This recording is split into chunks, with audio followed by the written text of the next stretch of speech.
termos essa convicção, essa certeza que estamos diante de um Deus misericordioso, um Deus que olha por nós, um Deus que investe em nós. E o grande preço que foi pago para a nossa salvação é o próprio e amado, único amado Filho de Deus, Jesus Cristo. Deus verdadeiramente nos ama e Deus verdadeiramente deseja que nenhum único se perca, mas todos conheçam a Ele, sua gloriosa majestade, o seu grande amor por nós. E queremos continuar falando disso, dessa forma de Deus atuar em nossas vidas, para nossa salvação, conduzindo-nos pela vida fora à semelhança de Jesus.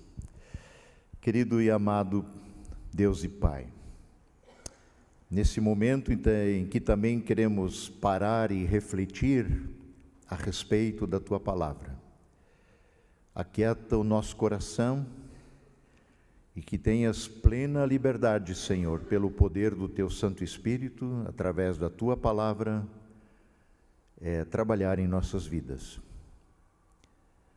Tu sabes como a gente chega aqui, Tu sabes como somos, o que fizemos, o que pensamos, as motivações que estão em nosso coração, e o Senhor pode expor tudo isso, para que a gente, de forma quebrantada, se humilhe na Tua presença, acolha o Teu senhorio sobre nossas vidas e andemos humildemente como Teus servos, que Te amam, Te adoram e Te servem por gratidão.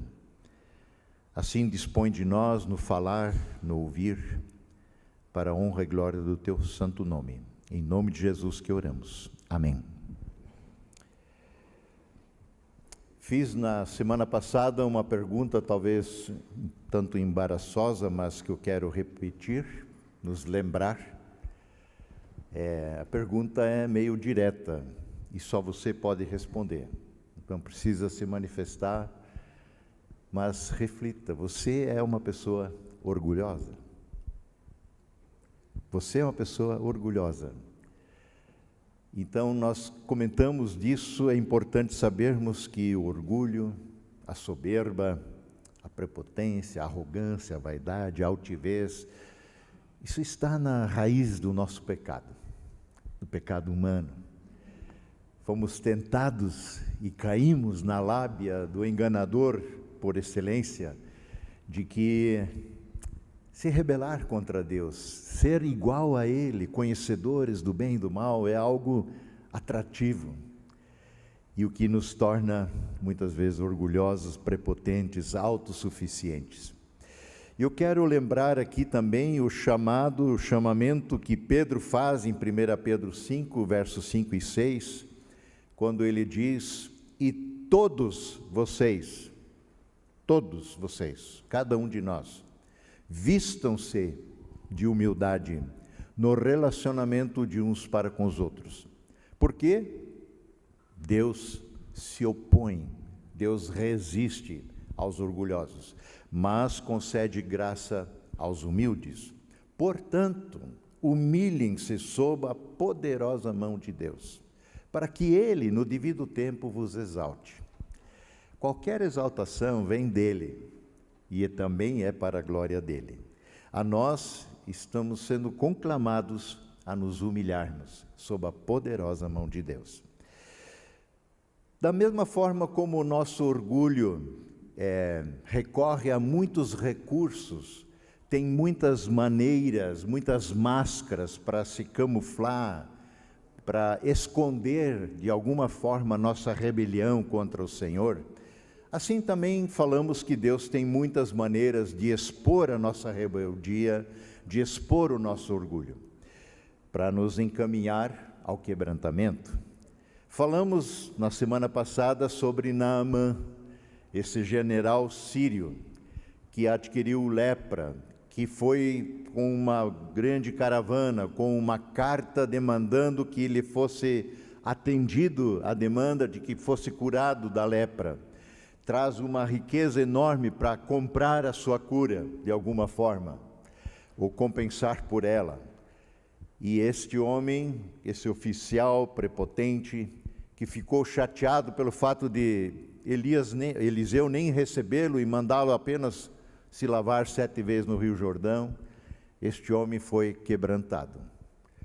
E ele volta humilhado, reconhece que é um simples servo, um adorador, ele se torna um adorador do Senhor e uma pessoa grata, porque agora ele já não quer mais comprar, pagar pela sua cura, mas quer oferecer uma dádiva como gratidão. Qual é o próximo passo? Será que Deus está tentando expor a nossa falta de humildade na maneira como lidamos com a nossa vida, de alguma forma também ainda diferente daquela que ele tratou com Naamã, dando a ele um problema com o qual ele não conseguia lidar? Falamos disso semana passada. Eu creio que Deus pode, como falamos, ter muitas maneiras de nos quebrantar, o que é bom.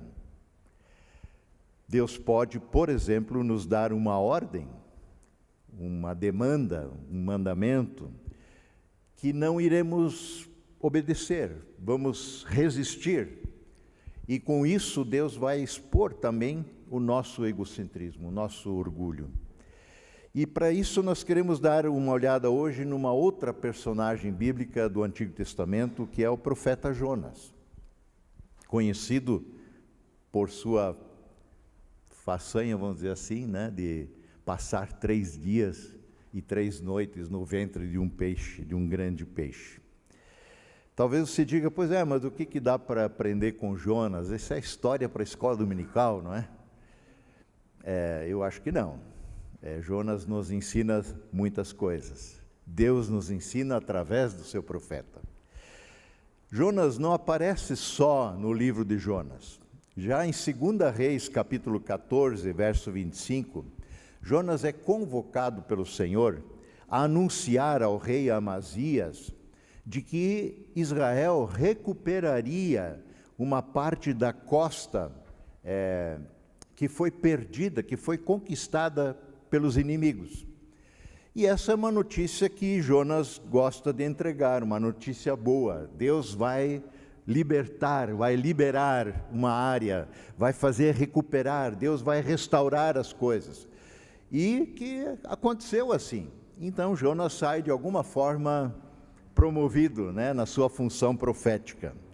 E ele aprecia essa popularidade, vamos dizer assim, enquanto um profeta portador de boas notícias.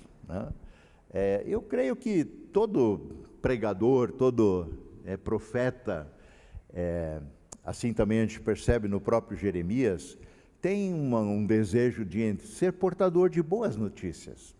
Jeremias até reclama com Deus, Deus só tem notícia ruim para dar, não tem uma notícia boa. Eu queria tanto dar uma notícia boa. É sempre notícia da denúncia do pecado, o chamamento ao arrependimento. E Jeremias até lamenta isso um pouco. No entanto, Deus conhece o interior de Jonas. Deus conhece o nosso coração. Deus sabia que Jonas tinha um coração teimoso, um coração obstinado, um coração rebelde, resistente, egocêntrico. E Deus estava disposto a expor isso, para o bem de Jonas.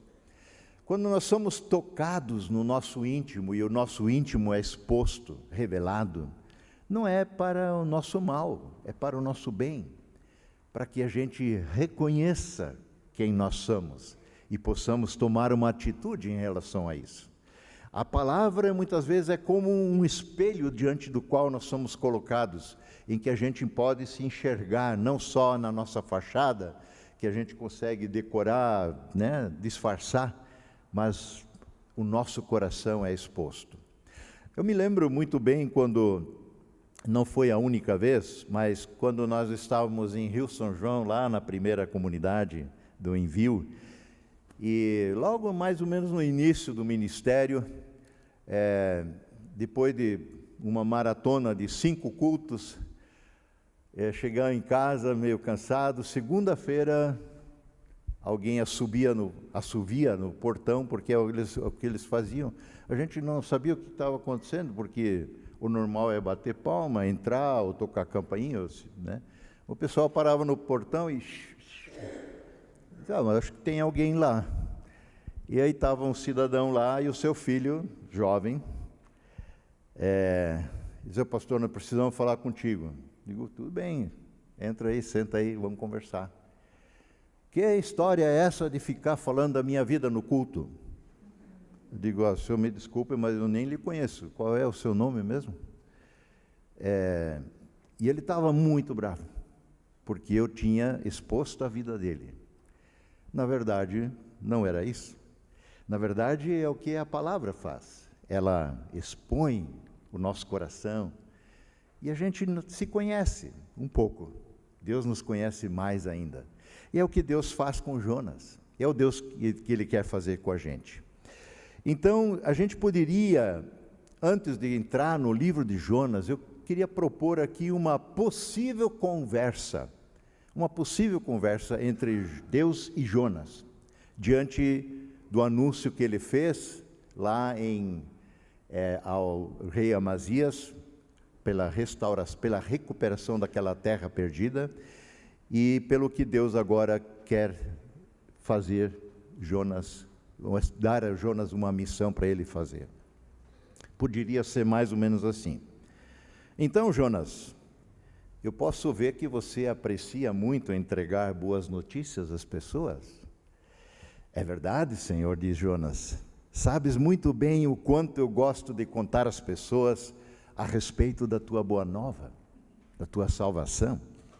A última tarefa que o Senhor me deu de contar ao rei Amazias a respeito da reconquista das terras costeiras foi um grande prazer.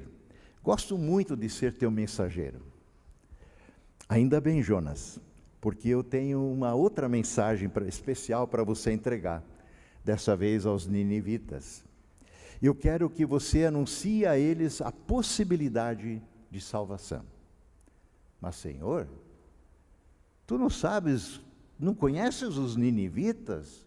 Eles são brutais, gente cruel, terrível. Todas as culturas sabem como eles são e eles os odeiam. Eles são bárbaros, são terríveis.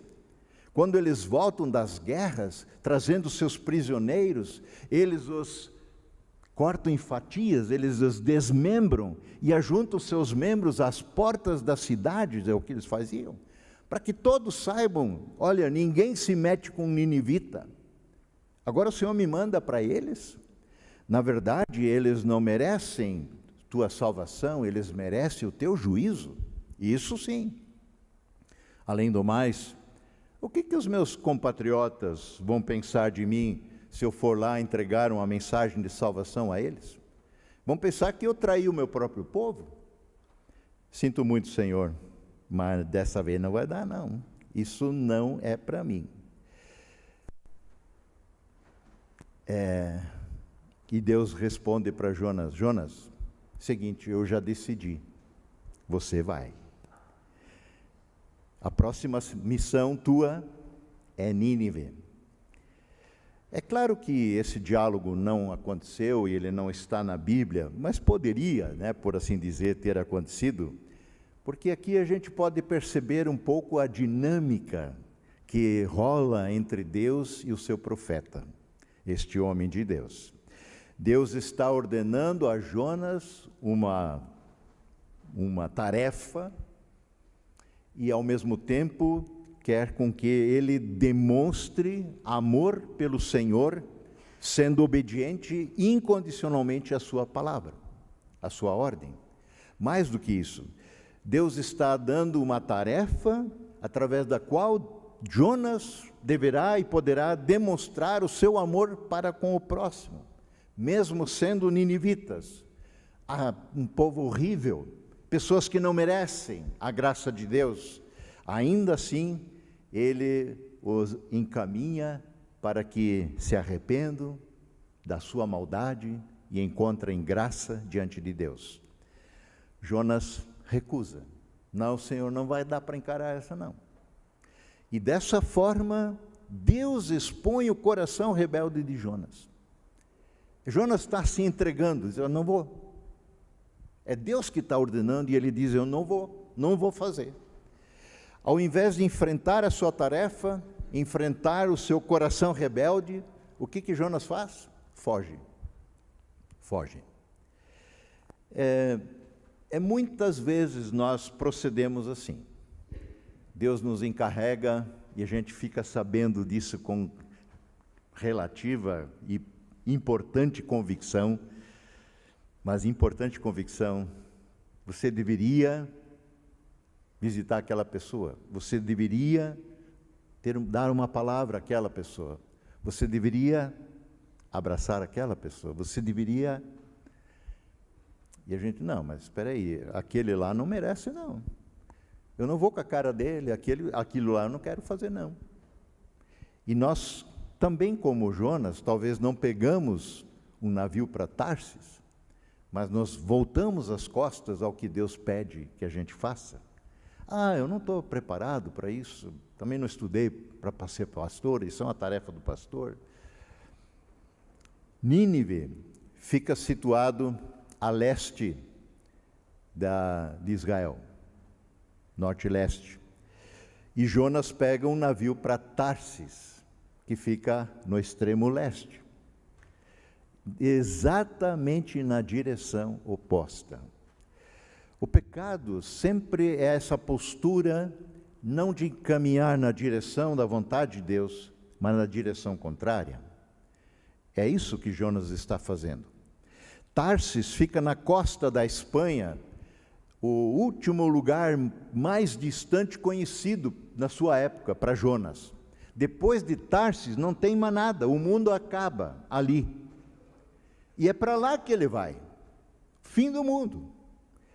Segundo o que Jonas conhecia, não dava para ir mais longe do que Tarsis. Não demorou muito, enquanto ele viajava, Deus enviou uma grande tempestade, nos diz o texto.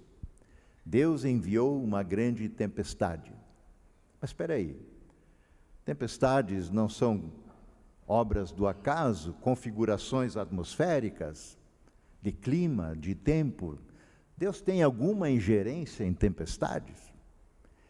Eles causam tantos danos, não é? Tempestades são sempre obra de Deus ou configurações climáticas? Não só as tempestades. As coisas na nossa vida, muitas vezes elas têm uma perspectiva, eu diria assim, natural.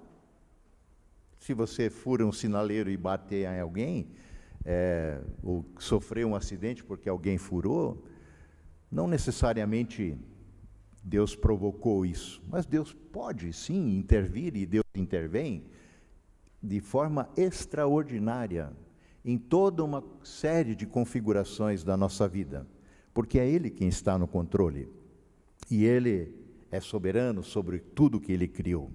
Assim a gente vê Jesus acalmando uma tempestade, assim a gente vê Jesus andando sobre a água e por aí afora. Então, uma grande tempestade é enviada por Deus. Ela surge exatamente naquele momento, porque naquele barco, indo a Tarsis, está um servo de Deus. E Deus tem algo a fazer com ele, a trabalhar com ele. Deus movimenta terras e céus na nossa direção, para que ele nos alcance. Vamos abrir os olhos e perceber um pouco mais claro como Deus age através das situações da nossa vida. Jonas é atirado ao mar, depois de haver uma confabulação lá no navio. Por que tem essa tempestade? A própria pessoal que está a bordo, os tripulantes, né? Alguém tem que ter culpa no cartório, e Jonas está lá embaixo no porão, dormindo primeiro, depois ele se denuncia, diz, olha, isso aí tudo é porque eu sou servo de Deus e estou fugindo da presença de Deus. Vocês querem que a tempestade se acalme e me jogue na água. Ok, então Jonas fora. E Jonas cai na água, não para morrer afogado. Aí o texto de novo diz, e Deus lhe enviou um grande peixe. Jonas foi abocanhado e Jonas foi preservado da morte. Talvez um grande peixe, a gente até poderia dizer assim, com um adesivo na lateral, você já abraçou um ninivita hoje? É mais ou menos um peixe desafiador para Jonas, não é? Jonas não era muito chegado nos ninivitas, não. Ele os condenaria sumariamente. Ele os quer ver pelas costas, mortos, e nunca, jamais agraciados pelo perdão de Deus, pela graça de Deus. Na barriga do peixe, nós vemos pela primeira vez Jonas orando. Capítulo 2 de Jonas, verso 8, verso 8 lá em cima, se você tem que colocar no ponto, e seguintes, eu leio, é uma longa oração. O capítulo 2 temos a oração de Jonas. Mas no final, do verso 8 a 10, ele diz assim, os que adoram falsos deuses, dão as costas para as misericórdias de Deus. Eu, porém, verso 3, oferecerei sacrifícios a ti com cânticos de gratidão. E cumprirei todos os meus votos, pois somente do Senhor vem livramento. E o verso 10, então, o Senhor ordenou que o peixe vomitasse Jonas na praia, não em Tarsis, mas de onde ele saiu. Jonas é colocado de volta no início do projeto. Ele tentou fugir, de todo jeito, fugir da presença de Deus, fugir da vontade de Deus, e Deus faz com que o peixe o vomite de volta aonde ele estava no início. Depois de 3 dias, 3 noites na barriga do peixe, Jonas se rende à ideia de ir para Nínive, que era o seu chamado. E ele, a partir do lugar que ele foi cuspido fora, ele tem mais 800 quilômetros para andar até Nínive. Ele não precisa cuidar de trânsito, de ser atropelado por alguma mula. Ele tem muito tempo nessa longa trajetória em direção à obediência de colocar o seu coração em ordem na sua relação com o Senhor. Mas vamos ver o que acontece. Chegando lá, Jonas entra na cidade e começa a anunciar o juízo de Deus. Apenas isso. O juízo de Deus, não a graça de Deus, não a possibilidade de salvação. Capítulo 3, verso 1, diz que depois disso o Senhor falou a Jonas pela segunda vez, verso 2, apronte-se e vá à grande cidade de Nínive e transmita a mensagem que eu lhe dei. Já foi dado na primeira vez que ordenou. Verso 3, dessa vez Jonas obedeceu a ordem do Senhor e foi a Nínive, uma cidade tão grande que era necessário 3 dias para percorrê-la inteiramente. E no dia em que Jonas entrou na cidade, ele começou a proclamar às multidões, daqui a 40 dias Nínive será destruída. Ponto. Essa é a mensagem de Jonas. Ele não diz, olha gente, Deus vai pegar pesado com vocês. Quem sabe vocês se arrependam. Quem sabe vocês aceitem essa oportunidade que Deus está dando, porque Ele está me mandando avisar. As coisas vão ficar feias para o lado de vocês, se vocês não emendarem os seus caminhos, não abrirem mão da sua violência, da sua maldade. Não, Ele apenas anuncia o juízo, não a graça. Para o seu desgosto, os ninivitas se arrependem. O relato é simplesmente extraordinário, capítulo 3, ainda versos 5 e seguintes. Faço questão de ler. Os habitantes de Nínive creram em Deus. E desde o mais importante, obviamente o rei, até o mais humilde, declararam um jejum e se vestiram de pano de saco. Vestir-se de pano de saco, colocar cinza sobre a cabeça, sentar sobre cinzas, era uma manifestação pública do arrependimento. Era uma declaração pública de que essa mensagem foi acolhida e estavam arrependidos e buscavam a graça e a misericórdia de Deus. Verso 6. Quando o rei de Nínive ouviu que Jonas dizia: daqui a 40 dias vocês serão destruídos, o rei desceu do trono, tirou suas vestes reais, vestiu-se de pano de saco e sentou-se sobre um monte de cinzas, o rei. Então o rei e os seus nobres enviaram esse decreto a toda a cidade: ninguém mesmo, nem mesmo os animais de seu gado, de seus rebanhos, poderá comer ou beber alguma coisa. Tanto as pessoas como os animais devem se cobrir de pano de saco, e todos devem orar fervorosamente ao Senhor. Devem deixar seus maus caminhos e toda a sua violência. Quem sabe Deus voltará atrás, conterá a sua ira ardente e não nos destruirá. Todos devem orar fervorosamente ao Senhor, clamar por misericórdia e deixar os seus maus caminhos. O chamamento ao arrependimento, a sua aceitação, o permitir-se ser quebrantado, envolve essas duas coisas. Não é apenas uma atitude sentimental. Eu estou tão arrependido. Isso pode ser remorso. Só isso. Se arrependimento matasse, as pessoas dizem. Arrependimento verdadeiro não mata, como Paulo fala aos Coríntios. Arrependimento verdadeiro salva.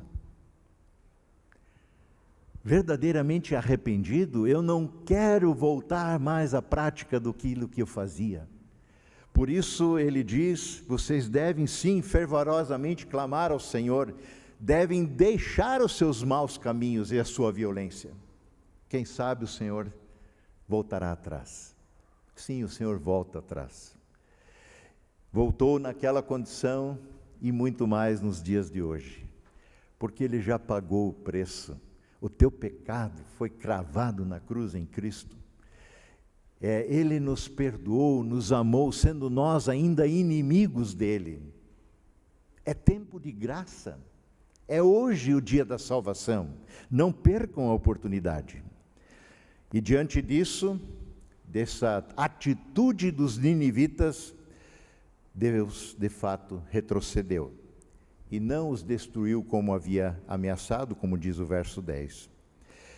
E o que houve com Jonas? Ele é o nosso personagem.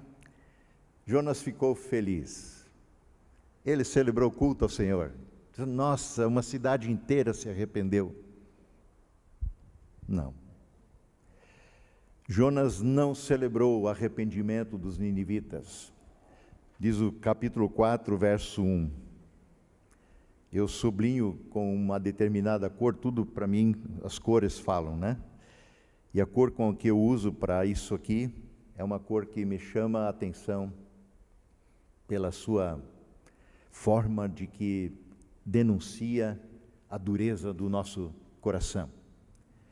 Mas Jonas ficou profundamente descontente com isso e ele enfureceu-se. Ficou muito irado. Lembram de Naamã? Ele ficou bravo com a atitude de Eliseu, que sequer saiu para atender ele. Ele ficou bravo que Eliseu não fez um ritual de cura, invocando o nome de Deus, impondo a mão sobre a lepra. Ele ficou bravo porque Eliseu simplesmente mandou ele tomar banho 7 vezes, mergulhar no Rio Jordão. Ele queria outra coisa, ele tinha uma outra expectativa. Quando o seu orgulho é atingido, denunciado, e o seu coração é muito obstinado, vigie-se quanto a isso. A fúria, o descontentamento se acentua ainda mais, porque você está sendo exposto. A dureza do seu coração está sendo exposta, sua realidade interior está sendo exposta para o seu bem. Reconheça, confesse. Ouçam só a oração que Jonas faz a Deus, capítulo 4, verso 2 e 3. Então Jonas orou ao Senhor: antes de eu sair de casa, quando você me mandou lá no início, não foi isso que eu disse que tu farias ao Senhor? Porque por esse motivo eu fugi para Tarsis. Eu sabia que o Senhor ia perdoar. Eu sabia que o Senhor anunciasse o teu juízo, eles iriam se arrepender, o Senhor ia voltar atrás e não iria destruí-los. Eu sabia que tu és um Deus misericordioso. Eu sabia que tu és um Deus compassivo. O Senhor é lento em se irar, longânimo e é cheio de amor. O profeta conhece o seu Deus. Estás pronto a voltar atrás e não trazer calamidade, como havia dito. Agora, olha o que Jonas diz. Agora, Senhor, tira a minha vida, mata-me. Para mim é melhor morrer do que viver desse jeito. Vendo o Senhor sendo gracioso com os outros, eu estou furioso com esses caras, eu queria ver eles mortos. E o Senhor é gracioso, me mata, não dá para viver assim. E o Senhor respondeu para Jonas, verso 4, você acha certo ficar tão irado assim? Está certo o que você está fazendo? Jonas então decide dar a si mesmo uma festa de comiseração, debaixo de uma cabaninha que ele construiu, e ali ele ficou sentado esperando por 40 dias, os 40 dias passarem, se cumprirem, para ver se Deus, em última análise, não fosse queimar aquela cidade. Verso 6, ainda do nosso capítulo 4, o Senhor, então, Deus fez crescer ali uma planta que logo cresceu fora do normal, rapidamente, logo se espalhou as suas folhas grandes sobre a cabeça de Jonas e o protegeu do sol, porque ali é quente, muito quente. E Jonas estava torrando naquele sol por todo aquele prazo, sentado, amuado, mal-humorado, com um beicinho, não vem fogo do céu para queimar esses caras? E Deus faz crescer uma planta para protegê-lo um pouco desse sol. E isso aliviou o desconforto de Jonas e ele ficou muito grato pela planta. No dia seguinte, já de madrugadinha, Deus também mandou uma lagarta. Vocês estão observando? Em tudo isso está, Deus mandou crescer, Deus mandou a lagarta, Deus mandou o vento, Deus está no comando. Deus mandou uma lagarta e ela comeu o talo da planta que secou. E quando o calor do sol se intensificou, Deus mandou um vento leste, da região do deserto, mais quente ainda, para soprar sobre Jonas. Bom, se ele queria aliviar o calor de Jonas, ele mandaria um vento de outro lugar, mas não de lá. Um vento mais fresquinho, não é isso que Deus manda. O sol bateu em sua cabeça até ele se sentir tão fraco que ele desejou morrer. Para mim é melhor morrer que viver desse modo, disse ele de novo. E Deus novamente pergunta para Jonas, verso 9, você acha certo ficar tão irado por causa da planta? Por causa dessa planta? E Jonas respondeu, sim, eu acho certo ficar tão irado a ponto de querer morrer. Vejam, ele ainda acho que está certo, na sua dureza de coração, na sua raiva, no seu ódio, porque ele não consegue perceber e não consegue admitir que a graça de Deus alcance um povo como aquele. E Jonas, ainda fazendo o beicinho, discute com Deus pelo fato de Deus ter destruído aquela sua planta. Verso 10. Então o Senhor disse: você tem compaixão da planta, embora não tenha feito coisa alguma para que ela crescesse, você nem plantou ela. E ela depressa apareceu e depressa se murchou, e você se preocupa com a planta? Nínive, porém, tem mais de 120.000 pessoas que não sabem discernir entre a direita e a esquerda, o que é certo e o que é errado, sem falar de muitos animais. Acaso não devo eu ter compaixão dessa grande cidade? Acaso não devo ter eu compaixão dessa grande cidade? Você teve compaixão de uma planta que eu fiz nascer, crescer e morrer? Não devo eu ter compaixão desse grande povo? Acho que não precisamos fazer muito esforço para perceber como Deus expôs o egocentrismo de Jonas. Jonas chega ao absurdo na sua soberba de, por assim dizer, dirigir sua fúria contra Deus. Jonas está cegado pelo seu orgulho, pela sua autojustificativa, esse orgulho autojustificativo, que se coloca na condição de certo. Não, eu estou certo na minha posição. Deus é que devia ter uma outra posição. Você já se flagrou alguma vez discutindo assim com Deus?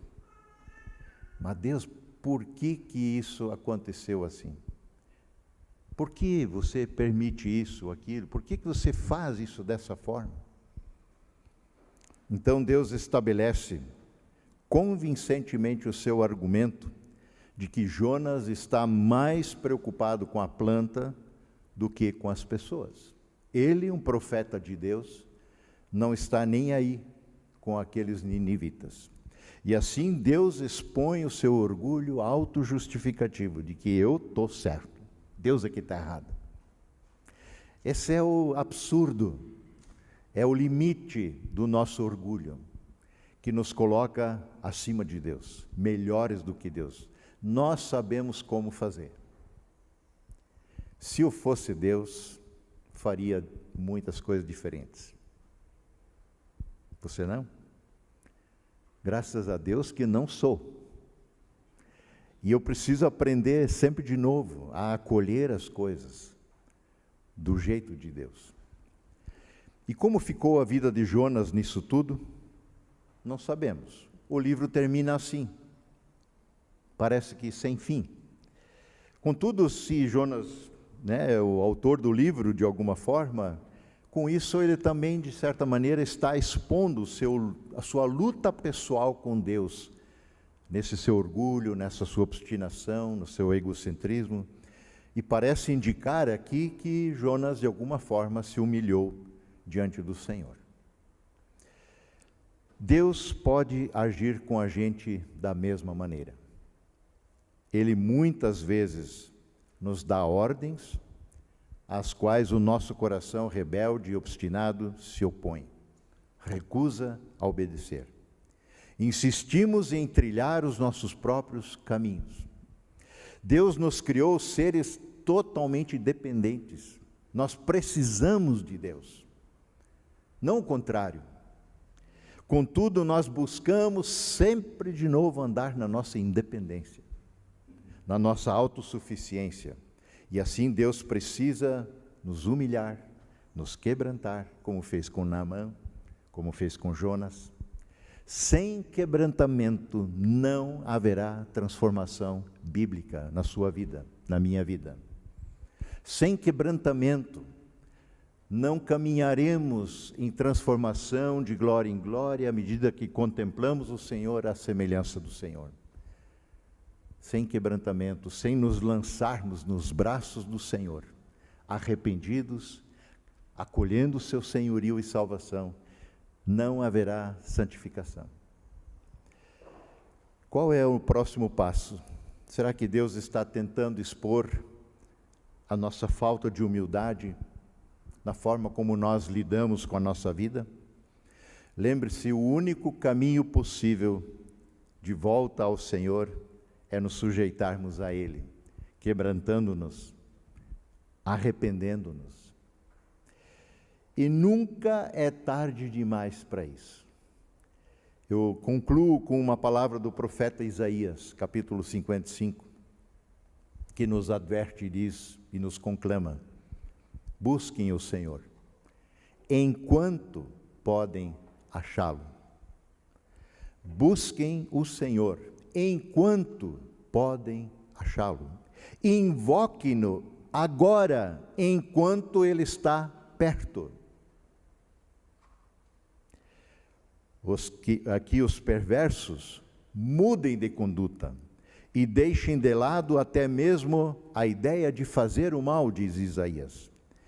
Que se volte para o Senhor, para que Ele tenha misericórdia deles. Sim, volte-se para o nosso Deus, diz Isaías, pois Ele os perdoará generosamente. Volte-se para o nosso Deus, porque Ele nos perdoará generosamente. Como da outra vez não poderia ser diferente, eu quero lhe dar a oportunidade de baixar os seus olhos, sua cabeça, em atitude de humildade diante do Senhor. Clame por sua graça renovadamente. Deixe que a sua palavra o quebrante. Pare de tentar controlar sua vida, as coisas. Seja servo, obediente. Deus é gracioso e Deus nos perdoa. Amém.